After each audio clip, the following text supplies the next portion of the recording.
are in listen-only mode. Good afternoon, ladies and gentlemen. Welcome to TechGeek webinar series, our endeavor to empower techies. We believe that sharing of knowledge is the key to enhance our skills and grow us as professionals. With this principle in mind, we have initiated a series of webinars conducted by industry experts to give you all a crisp insight of various domains. The topic of today's session is the what and why of Web API and Web API management. Our guest speaker today is Mr. S. Venkatkrishnan, Product Architect at IBM India Software Labs.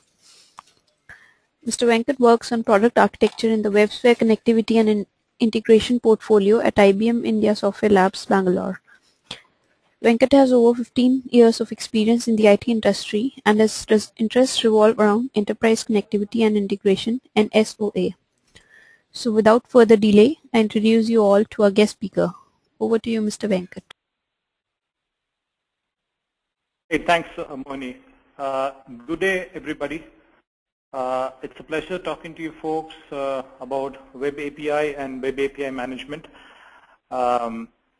So here is how I've laid out the agenda. Hopefully, you should be able to see my screen that has the agenda slide on it. So Mohini, let me know if that's not going well. So at the moment, I'm assuming folks can see this slide title agenda.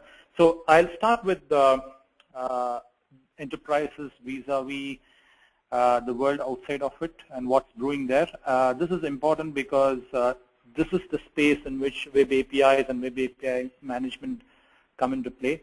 The space where you have an enterprise and how it is engaging with the external world, the world outside of the enterprise. Then we look at what Web API is and then the business of APIs and API management. Then finally, the interesting thing, the technology behind the business of APIs and its management. So let me move over to the enterprises vis-a-vis the world outside of it, what's brewing there. So the first thing that most of us are observing in the last couple of years or so is the explosion of devices and channels. What used to be just web applications that were hosted by enterprises and the external entities like customers, partners, or virtually any entity outside of the enterprise which is interested in interacting with the enterprise. Now, these entities would go off on a web browser and access these web applications. So the web browser was the only or the primary medium through which interactions used to happen. Now, that situation has changed. You have an explosion of devices and channels today. You have the primary one, which is your mobile, which is pervading all walks of life today. Then you have kiosks. Then you have applications running on your television sets, running on your cars, all of which are vying to interact or engage with an enterprise to take advantage of its information and assets. So the question is, do enterprises now go off and start building applications for these devices and channels like the way they've been doing with web applications? Remember, that's not a very trivial thing to do because each one of these devices and channels have their individual technologies and platforms, toolings, deployment peculiarities, and whatnot. So not a trivial thing for enterprises to engage in. So that's one problem that we are seeing enterprises facing today. The next thing is in the space of applications. You see that there are a lot more applications today that are smaller in nature, very focused in the capabilities that they provide. And the important thing is that they come and go very fast, right? They're very short-lived these days. Now, why is that happening? Now, that's because you have customers' preferences and tastes very rapidly changing in very short time cycles. Now, applications are the primary means by which enterprises engage with customers, and so they have to keep up with this kind of fluctuation and this kind of dynamics in customer tastes and preferences. So, which is why they get to be very focused to provide a great deal of variety, and then they have to come off and go along with the taste changes and preference changes of customers. So the question is, do enterprises go off and start engaging in churning these applications? Is that something that they'd like to spend their money and time on? So that's another thought that has to be pondered over. The other thing in the applications space is that applications are no longer developed only within the enterprise. You now have a very large community of application developers, very smart, creative guys out there who mash up very interesting applications that can exploit your business information and asset and actually bring in business value. So the question is, can an enterprise afford to ignore this community of developers? It can't, because there is the other aspect of innovation that a business is heavily dependent on these days. To keep up with competition, to keep up with competitive pressure, an enterprise has to continuously innovate, and innovation does not fly anymore as within the organization thing. It has to be done in collaboration with external entities as well. And this community of developers that we are talking about have very good potential to bring in rich business innovation into the enterprise.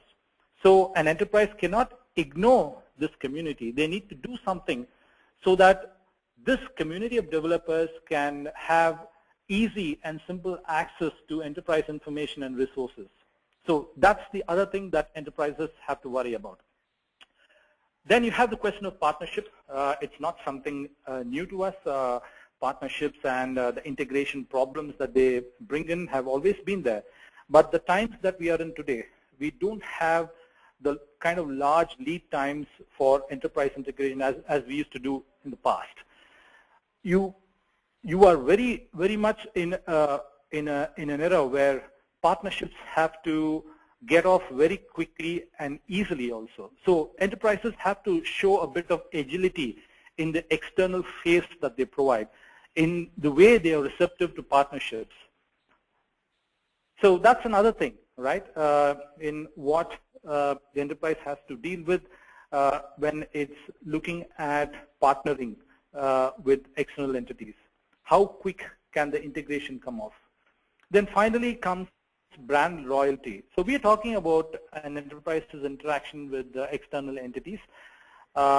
So we all know brand loyalty is something to do with how an organization very effectively and actively engages with outside people, how it's able to penetrate its brand through various channels far and wide. So if an enterprise is going to ignore all of these changes that we are talking about that is happening in the spheres of devices and channels, in the sphere of application, in the sphere of application developers, a business stands to lose, because the brand loyalty is something that's going to fade out very quickly, because it's just going to lose connect with the external world. So if you look at the problems that we've talked about in this chart, they are all about effective externalization of an enterprise. So how does an organization, by keeping its operational costs low, by continuing to be agile, by continuing to be effective, how can it go and externalize itself, externalize its assets, services effectively? The solution is APIs.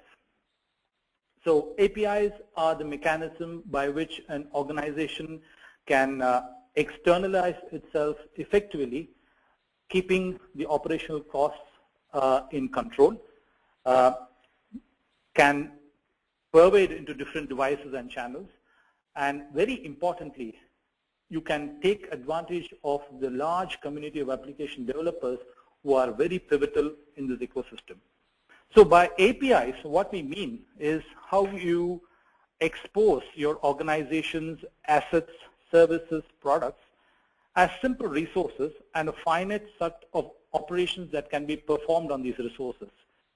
Very importantly, you shouldn't be huddling a whole bunch of semantics into APIs, which gets very difficult for people to consume it. So the fundamental thing with APIs is the simplicity. Now, why should it be simple? Because we are heavily dependent on this external bunch of application developers who have the potential to take your business to new frontiers by their innovative mashups and applications that exploit your APIs. So APIs typically are resource-centric, and they define a bunch of operations around these resources. So much so when consumers look at your APIs that you've defined across your resources, resource types, they observe an obvious pattern that exists out there, and they grab the tact of dealing with the APIs that you've exposed. So it has to be that way. And if you look at technologies that support this today, the obvious thing that comes to mind is REST. So REST is the popular model that is used for exposing your enterprise assets, services, and information as APIs to the external world. The external world is something that's outside of the enterprise, and so this interaction over APIs happens to be riding on HTTP, and hence the naming called WebAPI. So the key things here that you have to notice is that APIs are exploited by application developers who embed applications in a myriad of devices which are used by consumers to engage with your enterprise, right? The important thing here is the APIs need to be simple and consumable because they need to be attractive for the application developers to adopt and use in their applications. The other key point is scalability, obviously, because today we are talking about applications that are going to be developed outside of the enterprise, and you need to brace up for a lot of scale because your APIs are going to be used in contexts and applications that you haven't foreseen up to now. So you need to brace up for scaling a great deal. So we've looked at factors that are leading or factors that have led enterprises to endorse APIs and what exactly a web API is. And now here is a quick rigorous definition of what a web API ends up being. It virtually ends up being the face of your enterprise to the external world. It's the public persona of your enterprise. Your web APIs today define how the external world looks at your enterprise. And the APIs have to be simple and easy. We saw why. Because of the community of innovative developers that we have to take advantage of so that the business is able to reach new frontiers, and there is a broader base consumption of your assets than what you're doing today. So what can be exposed as web API? Well, anything that is relevant to business, in the sense any asset that you have which has the potential of bringing revenue value to your business, you can consider exposing it as an API. So your product catalogs, your phone listings, insurance cases in the case of the insurance industry, a whole bunch of APIs around order management. A very obvious thing is the order status, and bank loan rates, for example, things like that. So those are the things that one could consider exposing as APIs. So the importance of APIs, we've seen already that they are important for an enterprise to march in the current times that we are seeing. Not having an API today is like not having a website in the 90s, because the world has graduated from interacting with enterprises over a brick and mortar store to the world of APIs today. So APIs are the new and fast growing business channel today, and enterprises have to pay serious attention to this. So here are some outstanding examples of how enterprises have made best use of APIs. You have eBay, which has made $7 billion worth business via its APIs, via channels that exploit its APIs. And you have the other example of Twitter, which sees 10 times more traffic than what it sees over its interactive website. And there's a whole lot of others as well. So a couple of other examples that we see is the case of Procter & Gamble. This is an example of how an application can actually take your business forward. So Procter & Gamble built an application that can help people locate public toilets, right? And through that application, they actually promoted their Charmin brand, right? So that's an example of how you can innovate and use an application which is outside the normal stream of things that you would otherwise do in your enterprise. So you use an application of this kind to actually penetrate and push your brand further into the external world. So that's an example that's coming from what Procter & Gamble did. The other is what Hello Pages did. They used to drop these fat Hello directories at our doorsteps, and then they went to the internet after a certain point in time. And after that, they expose their information, their directory listings and advertisers' information and things like that as APIs. And suddenly, they had very interesting third-party applications that started to exploit their APIs and bring value to them, right? So applications that are totally unrelated to Hello Pages, they started to use the Hello Pages information effectively, and they brought in a lot more value today. So the trend goes on, and we have a whole bunch of industries today that are aligning themselves, bracing themselves to the world of web APIs, and you have things happening very rapidly in the retail and banking sectors, insurance, transportation. In fact, there is a very nice example that we came across some time back where a bank was actually struggling to get a certain capability of its business across to a bunch of customers over the mobile phone, right? So it was having difficulty with the kind of app that needs to be put up on the mobile phone. What it did finally was it exposed a bunch of APIs around this core capability that it had and invited developers over a context to develop apps around these APIs. They suddenly had a whole bunch of very interesting apps that were created in a short time, and they could get to what they wanted to very quickly and in a very cost-effective manner. So that's the kind of power that APIs can bring to your business. So a further summary of how the growth of APIs are faring in the market. So it's always showed an inclining trend, and that inclining trend is only going further steep, as we see in the last couple of years, and it's going to continue so in the upcoming years as well. So we've up to now seen the need for enterprises to endorse web APIs, and we've seen what exactly is web API, and the fact that the kind of value that it could bring to businesses. What we now have to see is web API about building a REST facade around all of your enterprise's assets and information, or is it something that has a business to it and that needs to be approached more holistically? That's what we'll now see.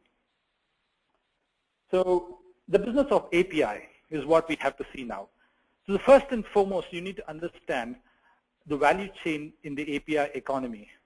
So there is a bunch of stakeholders out there, starting from the business user, one end of the spectrum, to the end user at the other end of the spectrum.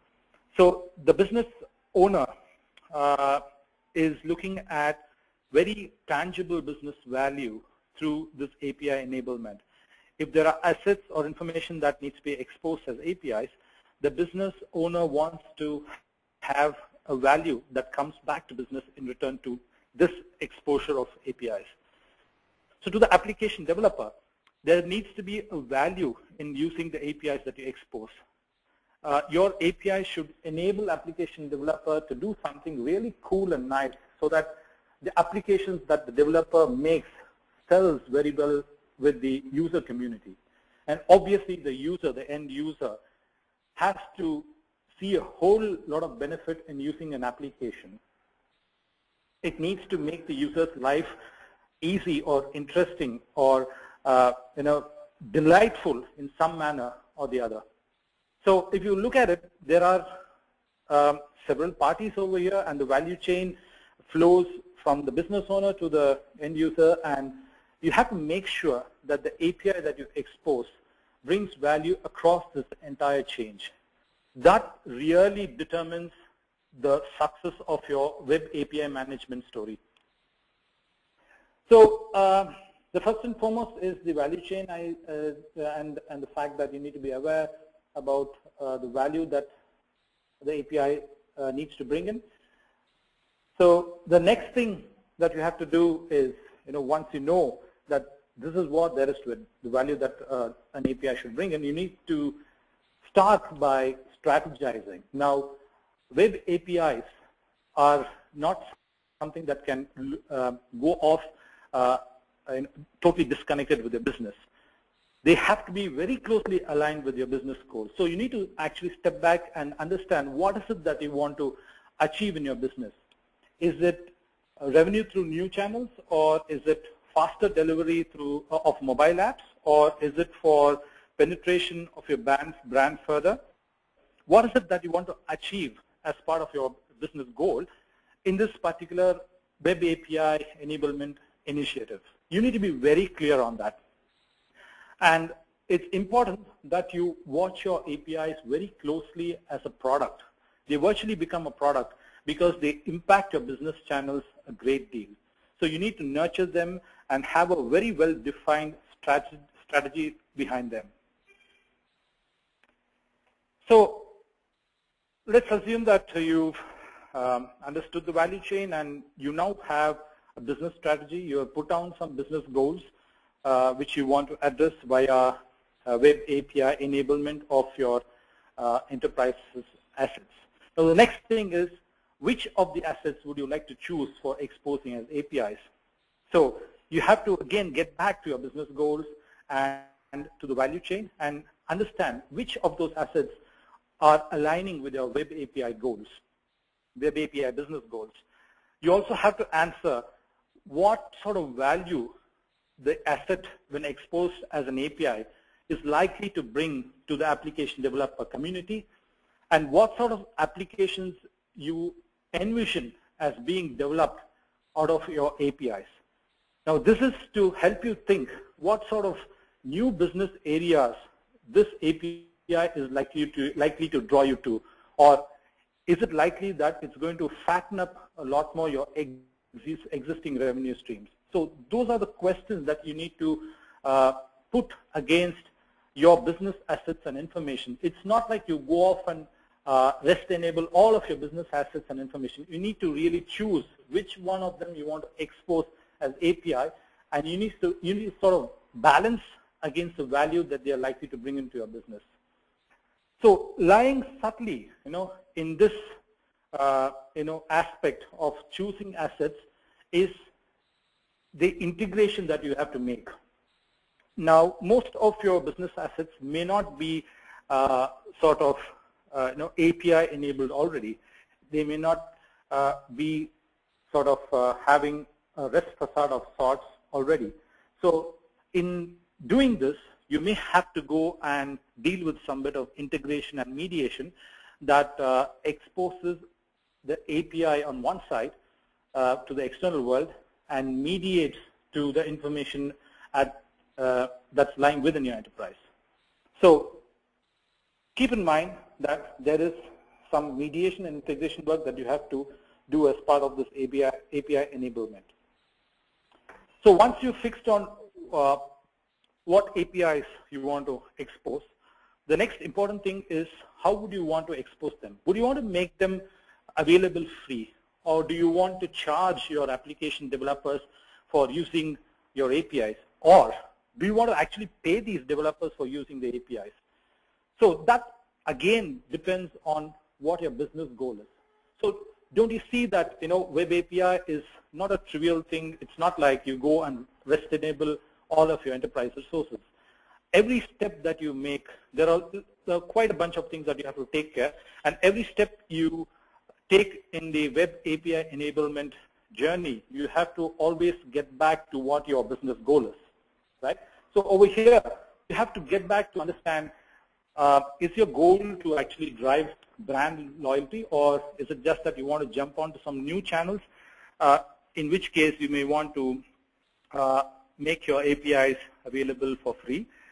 Or if you think you have very valuable information like marketing analytics or news, or capabilities that can verify the creditworthiness of individuals, well, you may want to expose APIs around those capabilities and actually make the developers pay for them, because that's a valuable capability which developers would love to exploit, and you may want to make the best out of it by exposing those capabilities as API. The other model is where you can pay the developer for using your APIs, because you may want to huddle in your brand's advertisement as part of the APIs, and you can sort out the payment part in different modes as to be a percentage of the revenue that you get out of sales that are happening via those APIs and things like that. So that model is also something that could work for you. And then you could go for a mixed approach where up to a certain point in time you could say the APIs are free, after which you say developers have to pay for it. Now that's about the model that you want to adopt for exposing the API. Coming along with it, very, very importantly, is the legal bindings. So remember, you're going to expose your enterprise's information and assets as APIs to an external world of application developers. It's very important that you bind these application developers to certain legal terms and conditions. So things like points about terms and conditions around sharing personal information, import-export regulations that exist in different geographies where the APIs would end up getting used, things like that. Now, there is a whole legal side to this story that needs to be enforced. So, if you look at it, you need something in place to meter your API so that you can appropriately charge for it or not. And also you need a mechanism to enforce the legal terms and conditions. So once you have defined what your API should be, which asset should be exposed as an API, you fixed on the model that you want to follow to expose the API, and you also sorted out the legalities. The next thing that you have to do, which is the obvious thing, is how do you push these APIs to the developer community? So we are talking about the community of alpha developers, very smart, creative guys who are very internet savvy, love to hang out in social networking hubs. They hate reading a whole bunch of documentation to get something very simple done as part of the application, and they also don't like marketing, right? So this is the kind of community that you have to chase to use your APIs. So how do you go about doing that? So first, you need to understand what is it that can motivate these developers to use your APIs.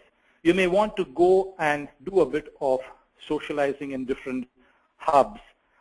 You may want to use the different social media options that we have to socialize your hubs and sort of reach the ears of this application developer community. And once this community is interested, you may have to ensure that they find your APIs easily, that they don't have to go out and search too much to actually spot your APIs. So it's important that they find your APIs easily, and they're also able to find a whole lot of information, useful information on how to use your APIs, how to get help around the APIs, and very importantly, some tooling that helps them to quickly test your APIs and also generate some widgets if possible for the APIs that you've put out there. So the business of API is a very serious thing and needs a full-time product manager. So it's very important for enterprises to engage a full-time product manager to attend to the business of API, because the APIs for a business are a product in their own space and can impact business a great deal. So once you have your APIs published, do you sit back and relax. Well, that's not how it goes. Just as in the case of any other thing that's there in our IT world, you need to watch this thing. This is, as I mentioned earlier, is a product in its own space. So you need to watch how the API is doing, how it's doing vis-a-vis the goals, the business goals that you've set. So you have to collect a whole lot of metrics around how your APIs are being used and how it's translating into business value for your enterprise. So you need to track that, you need to evaluate it, and you have to constantly adjust the APIs as well. You don't want an outdated product in the market, isn't it? So the same applies to APIs. So you have to watch the APIs and also watch the developer community as to what are the changing trends, what is it that they like about the API, what is it that they don't like about the API, and you have to brace yourself to continuously improve and change your APIs. But you have to really watch out for a very important thing, which is about breaking applications. So when you have to, when you're planning for changes around your APIs, you have to take care to see that you don't break your old APIs over which there could be a whole lot of applications developed. So what developers hate is to hear that their applications have broke because some API broke down the line. That makes you totally of assessing and tuning your APIs over a period of time. You have to make sure there is also backward compatibility that you've given, right? So in net, you have to collect a whole bunch of metrics around your API usage from the angle of metering its usage to how well is it doing regards to your business goals, who is using which API for what purpose, and where. So those are the things that you may want to continuously monitor to make sure that your enterprise is a success in the WebAPI enablement journey. So we've seen what WebAPI is and the need for WebAPIs and why it is very important for enterprises to embrace WebAPIs today. We also saw that WebAPIs is just not about REST enabling all of your enterprise assets and information or the relevant ones. It's more than that. It's about a whole bunch of functions around it that surround the API. So if you look at it, it's about how you manage the APIs. So that's what entails API management, the act of how you govern the APIs, how you spot the right assets to expose as APIs, how you go about designing the integrations that expose these assets as easy to use REST APIs, how you go about enforcing your business model that you put for the application developers, how do you enforce the entitlements and the legal terms and conditions, how do you enable the gathering of metrics around API usage, how do you enable application developers to come and socialize with you around your APIs. So those are the kind of things that go into the space of web API management. So we understand that defining web API is one thing and web API management is another thing, and you really need a technology backing to do all of this, right? It's not something that you can deal with a few lines of code written in some programming language. So you need a very sound technology to back up the business of APIs, and this is what we'll get to see in the upcoming slides. So first and foremost, before we look at the technology, let's look at who the actors are. Who are the people that we are talking about here, whom we should be taking care of? So we've seen that the key guy is the external application developer who wants to develop new applications against APIs, is very conversant with web programming languages, and the application developer's passion is to develop apps, innovative, creative apps, mashing up APIs from different quarters. So you have the business user who wants to reach new markets through new channels, who understands the business and value of the assets that are planned to be exposed as APIs, needs to experiment with different programs and campaigns to drive adoption, and product manages the initiative. So these are the goals lying ahead of a business user. And you have the IT person. So this is the person who we haven't spoken about much up to now. All this while we've been talking about the business angle to it and the application developer as being the hero in this whole game. There is this IT developer who's IT person, sorry, who is a part of the enterprise that is enabling APIs. So this person's responsibility would be to expose the public APIs, and this is the person who worries about securing and scaling your APIs, right? So he's the one or she's the one who translates your API vision from a business angle to the technology angle. So these actors have to do a whole bunch of things. So here is a summary of the kind of things that each of them have to do. So for a business user, the business user needs a mechanism to go and easily define APIs, set up service levels and entitlements around the APIs.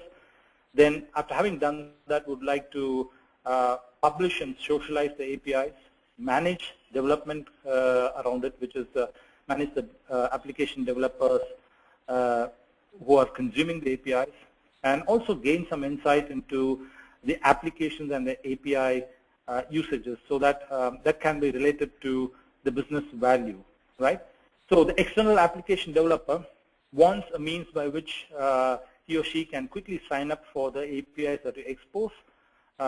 He would like to have some quick help in terms of the documentation that surrounds the APIs you've exposed, access to a community knowledge base, samples, and other popular apps that have used the APIs and which are doing well, things like that. A sandbox for testing the APIs very quickly to see if everything works, and also some means by which the user can, the application developer can gain some insight as to how well his application is doing regards to this API usage. So you also have the IT person who ends up getting entrusted with the task of assembling the APIs, exposing the business assets and information and data and services to the external world, securing them, scaling them as appropriate. And this IT person also needs some insight into the performance of the work that he is engaged in, which is how the APIs are performing, how the integrations are performing, and things like that. So you have a whole bunch of things that need to be accomplished by these different actors. So much so, it becomes very clear that there is web API management that is distributed with different actors, and you need some sort of a platform in the middle that can help you all of this very quickly. So we are talking about a single consistent platform to define, assemble, test, document, socialize, secure, scale, and monitor your APIs. That's a whole bunch of things that you want to do around APIs, and you'd like to preferably do it in a single platform so that they're all remaining consistent and uniform to deal with. And also, you don't want to leave out application developers. In the same pitch and tone, you also want to engage very actively with external application developers who are the key consumers of your APIs. So in net, we are actually talking about this arc that you see that is in between the circle that represents the enterprise and the external world. So this is the platform that is the need of the hour, where you have application developers who can look up for APIs, register their applications, subscribe for entitlements, and so on one side. And on the other side, you can have your enterprise define APIs, expose them for a broad-based consumption. So let's look at the technology that we have in place for this platform. So here is where I would like to bring in WebSphere Cast-Iron Live Web API services. Now this is an offering that we have in the public cloud precisely for helping enterprises to jump quickly and get moving in this Web API game. This is available as a trial version as well, in the sense you could go out and subscribe yourselves to try this cloud service in its full capabilities. You know, it's not like for a trial some of the capabilities are stubbed out. No, all of the capabilities that are available on this cloud service is pretty much at your service. You could go and try them out for free for 90 days. And I will share the link for this particular cloud service towards the end of this presentation. So for now, let me quickly go through the different capabilities that this cloud service offers. So there are, at a very high level, the categorization of capabilities is along the lines of helping folks to create and manage APIs and also be able to socialize them. So you have DevOps dashboard for easy assembly of new APIs, and you have ways in which you can secure and manage the APIs. On the other side, for a business person, there is a place where you can look up API metrics, set quotas for the APIs, manage communities that are users of these APIs, and monitor the service levels. And for the other side of the spectrum, which is the application developer, there is a portal, self-service portal that is there, which can be created for every enterprise to publish its APIs and engage very actively with the application developer community. So let's quickly look at each of these capabilities. I do admit that this is not where I can take you through the depths of all the capabilities that this offering offers. I'm sure that after this presentation, each of you would be tempted to go and try this on your own as part of the trial version. So at the moment, I will restrict myself to touching upon the different perspectives of capabilities that this offering provides. So let's quickly move to the space of the create capability. So this is a capability which allows which allows an enterprise to go and define APIs and integrate to back-end enterprise information and assets. So this is enabled without any coding. So in this entire offering, there is no coding that anybody has to do. Any of the roles have to do to achieve value or achieve the work that they want to.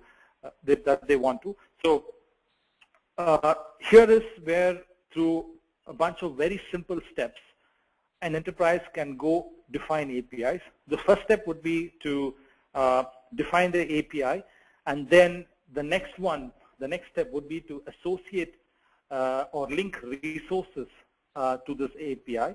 So here is an example where we've named an API as Acme HR API, and we've added a resource called employees out here, which is to be associated with this API. And there is this operation that we've associated with this resource called employees, which is a get operation. So after you define the API and associate a resource, what you have to next do is integrate this API resource to your backend asset, your enterprise asset or information. So if your enterprise asset is already HTTP enabled, you may just about set up a HTTP proxy to that backend resource. Or alternatively, there are a whole bunch of connectors out there on this platform that can help you connect to your enterprise assets. and map the backend enterprise resources to the API resources that you've just now defined. So this is achieved again by just configurations and no coding.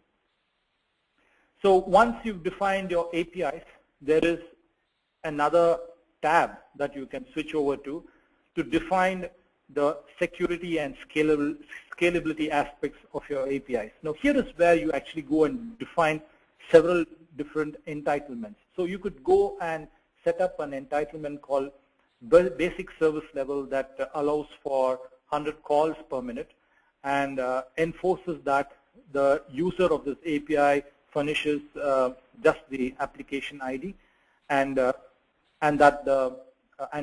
getting an application ID for using this API actually requires no additional approval.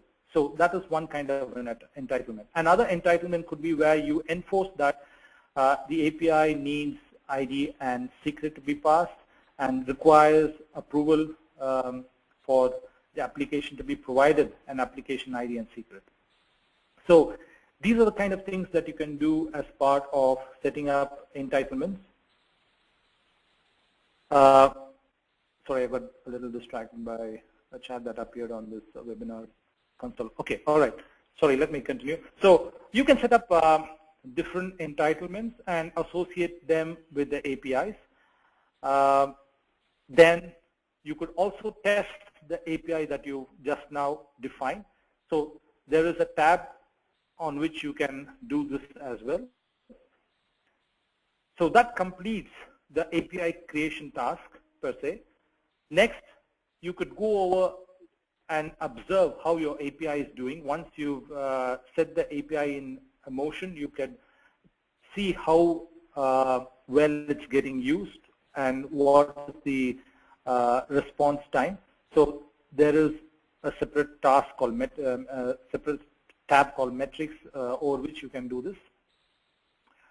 And then there is also an additional dashboard that can help the IT guy who we spoke about to dig a little bit deep into how the APIs are doing from the integrations perspective. Remember, we spoke about APIs having to integrate with your backend assets and information. So what's happening from that front? So there is a dashboard that provides you an insight into what's happening in that space as well.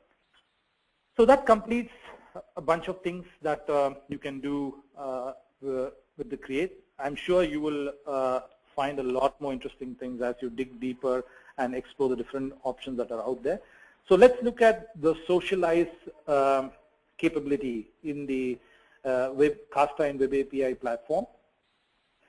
So through socialize, so the story is like this. You've gone and defined the APIs now, and now they're ready for consumption. So you want to go off and catalog your APIs. You want to create a portal of your own branded portal, where you want to list all of your APIs and also add with it a bunch of documentations that you want to associate with it, and the entitlement information, and a whole bunch of things that you want to publish out there as a portal, so that you can then invite your application developers to this portal.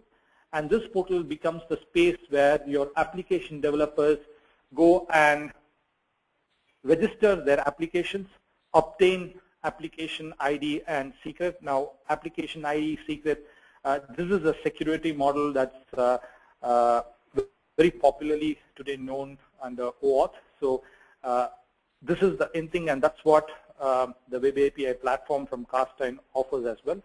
So application developers can look up your web APIs in this portal. They can register their applications, obtain application IDs. They can subscribe for certain levels of entitlements.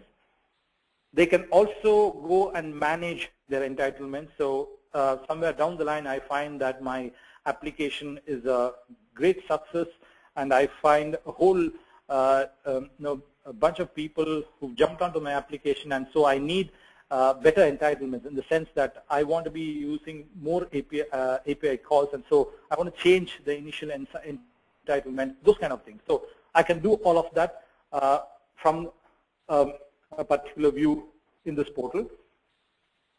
And then finally, I'm looking at an API as an application developer that you published on this portal. So I should be able to do a quick sanity test. Does this API work or not, right? So there is a tab here, there is a view here on this portal using which the application developer can do that as well to ascertain if the API works. And then we spoke about the value of metrics all along. So there are dashboards that can give an insight to the application developer regards how the application is doing, what is its usage and its usage of the APIs and things like that. So that completes the story for the business owner who wants to socialize APIs, as well as for the application developer who wants to reach out, understand your APIs, test it, and then subscribe to the APIs, registering the application and things like that. So that covers the socialized part and the creation part. Now let's look at what you have as part of management capabilities on this Casta and WebAPI platform. So first and foremost, you have the option for the business user to go out there and align the APIs to the business goals. So if there is an API that needs to be publicly available, or over a period of time, it's like you have to make it private and then public. So those kind of things can be done by a business owner. There could be additional documentation that could be associated with the API. Then management of developers can happen. Remember, we spoke about application developers subscribing for entitlement, subscribing for application ID and secret. So that flows in to the business user as a request, which the business user can process and take forward. So there is a dashboard on which the user can do those activities. The business owner can do those kind of activities. And then, of course, is the bunch of dashboards around the metrics that have been collected all along. So a business owner can get a very good view of which of the several APIs are popular and how very well they are being used, and which of the apps that have been using the APIs are doing well. Those kind of views are possible, and they are available as part of the manage perspective of the WebAPI platform of Casta. So that should complete a very high-level overview of the three different capabilities, three categories of capabilities that we have on the Casta and WebAPI platform. I sincerely hope that each of you will go off and try it on your own and check for yourselves the value of this platform vis-a-vis WebAPI management. So that's the link, webapi.castaIron.com. That's where you must go to access this cloud service. You can subscribe for a trial period of 90 days and get the fullest of its capabilities to be played with. So that's as much. I've completed my session. I hope you found it useful. If you have any further questions, I will take questions here as well. In case you have something offline, you could always reach me on my email, which is svkrish.in.ibm.com. I can quickly show that to you before I move to questions.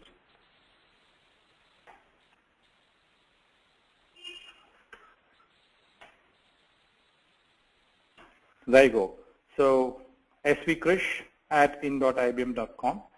So now I'll look up the questions that are there on the chat. Let me see if I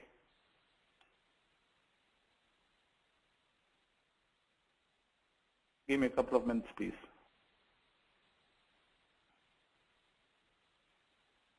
All right. The first question I see here is from Nidhi. It's about how to make an existing product WebAPI enabled. I'm not sure what is the scope of product over here. I assume that you're talking about some information that is locked up in a database or in some packaged application. So you need to see if the connectors that we have on the WebAPI platform of cast iron can connect to your backend system. We have a whole bunch of connectors out there, and we're going to add a few more over the second quarter of next year as well. So you have to look to see if you can integrate this backend information in some way. So if you have a connector that's out there, then the rest of it becomes very easy for you. It's all about how you set up the right configurations to the backend system, and then how you do the mapping. So that should help you WebAPI enable the information. So the product is a big thing. When you say web enable a product, it goes into a different space. And for example, you could have various aspects to a product. You could have the system management aspects of a product. You could expose those things as APIs. Then you could have applications running on the product, which you could expose as APIs. So I'm just leaving that question aside and just addressing this as how you'd want to expose an existing asset as an API. So if you have more to talk about it, you can always mail to me around this question. So next one is again from Nidhi. How can a web API expose on cloud PaaS model? So if you look at, again, I don't quite understand what you mean by cloud PaaS model. So if you look at the cloud service that WebSphere Cast Iron provides, it's sort of a platform as a service of sorts, in the sense that it helps you very quickly stitch together an integration that integrates your backend assets and exposes them as APIs. So that's as much I'm able to answer at the moment. Maybe if you can talk a little more detail on that, I can try to answer a little more. So how much importance of this web APIs is on Android development, mobile development? Well, a lot more. So that question is from Kalim Sandeep. How much importance this web API is on Android development, mobile development? Well, a lot. So one of the key things is that we spoke about is how do you want to enable different devices and channels to be using your enterprise information and assets, right? So you can't go off and develop different applications for different mobile platforms. So you have to figure out if you can expose an API that can pervade multiple channels and devices. That's the thing that you should be going after.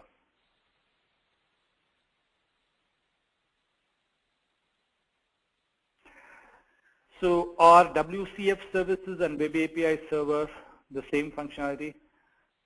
Raju Kolam. So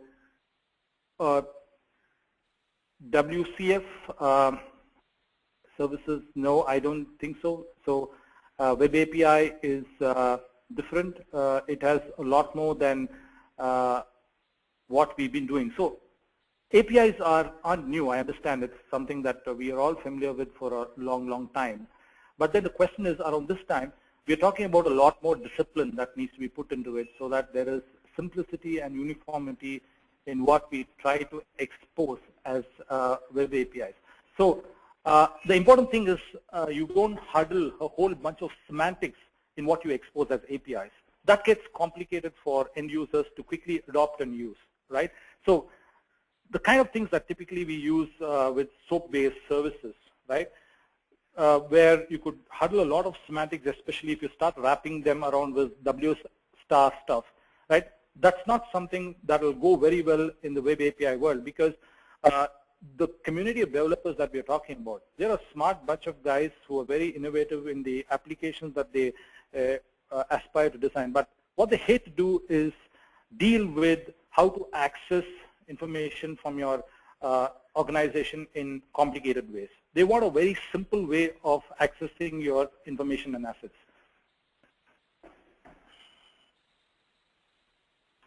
So does Does Castine tool support request response in JSON format? Oh yes, yes indeed. I'm sorry, I left that out. So this cloud service that we have supports quick API definition and exchange of business information over XML and JSON. You can choose either of that, so that's possible. The next question is what architectures are being followed for these web API? So what architectures, again a very broad question, I don't know how to address that. If you want to post a little more information on what you mean by what architectures. This is a cloud service, so you're going to operate on it pretty much as a user. You shouldn't be ideally worrying about anything at the architectural level, in my personal opinion. So when you're coming to this Castine platform, you are at the level of one of the different users that we saw. You're either application developer or a business owner who's wanting to expose APIs, or the IT guy who wants to quickly integrate and expose backend information as assets. So we want to enable you to do all of this with just configurations, with no coding, and not much of anything technical, in the sense that there shouldn't be an IT kind of a problem that you should have to solve to get to this, because that defeats the very purpose of the platform that we put here. So you should be able to get on. The whole intent of this platform is to help enterprises to get on to the web API journey immediately. So how important is web API is to SOA? Okay, that's an interesting question. How important is web API to SOA? So, this is my personal take on this. So this is not as if SOA goes and web API enters. So if you have your SOA in place, web API is about the next step going forward. Now, web APIs play in the enterprise externalization space. So your SOAs, in my opinion, have a much broader space to play in terms of how you actually go about defining the services within your organization, within the enterprise. So that remains. You could continue to do that. The question is, you've been exposing services at a certain level of granularity. Typically, when you're exposed to the external world, they tend to be coarse-grained. So that's the kind of thing that we try to do under SOA. So within the enterprise, they may get to be fine-grained, but to the external world, they're typically coarse-grained. But with the shift to APIs, because of the fact that applications are now going to be developed by an external world, a world that is outside of the enterprise, the granularity of what you expose tends to be going towards a little more fine-graining. And but then it's not like you rip off a SOA, so they just build on top of the services that you've already exposed as part of your SOA initiatives. So it's only a complement to your SOA work, and it's never like you have to go and reinvent things to web API enable your enterprise.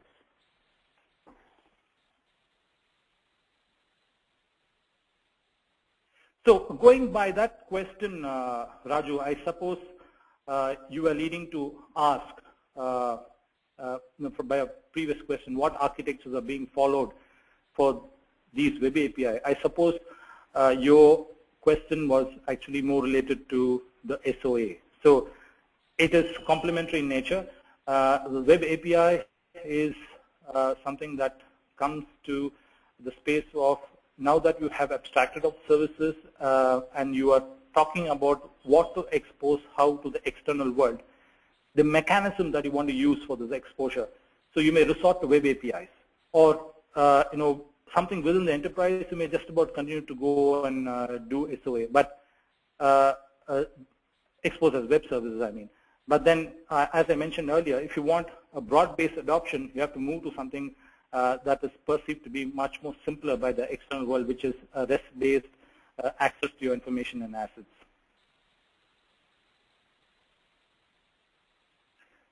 So I don't see any more questions. So if you folks have more to ask, please feel free to get in touch with me or my email. I'll be very happy to answer your questions.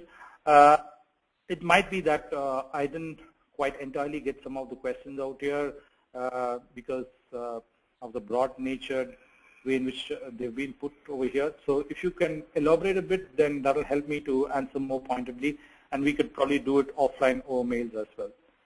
So I'd like to end it here. Thanks for your time, guys, especially during a vacation time of the year. You guys have taken off your times to come and listen to this session. Thanks so much. Have a great new year ahead. Bye. Well, thanks so much for the insightful presentation, Mr. Venkat. I'm really thankful to you for conducting this webinar. It was indeed a great session. I would also like to thank all our participants for their support in making this webinar a success. The recording of this session would be available on techgeek.com by evening. Thank you all. Have a great day. Thank you.